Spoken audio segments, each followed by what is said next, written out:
ஆத்மா எப்போதும் பிறக்கிறது என்று நினைத்தாலும் அல்லது எப்போதும் இறக்கிறது என்று நினைத்தாலும் அர்ஜுனா, அது உண்மை என்றாலும் கூட நீ துக்கப்பட வேண்டியதில்லை.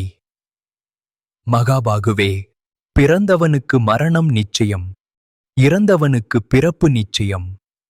ஆகையால் தவிர்க்க முடியாத இந்த நிகழ்வில் நீ துக்கப்பட வேண்டியதில்லை.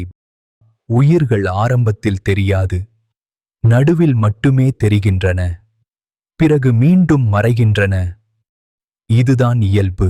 இதற்காக ஏன் துக்கம் பாரதா?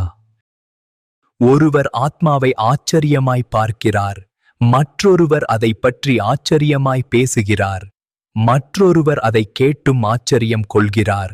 ஆனால் யாரும் அதை முழுமையாக புரிந்து கொள்ள முடியாது.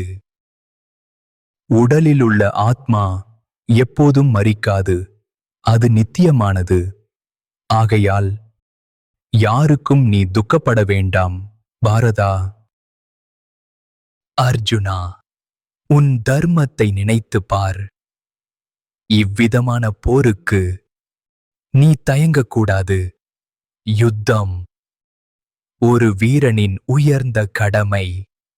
அதை நிறைவேற்றுவது உனக்கே சிறப்பு.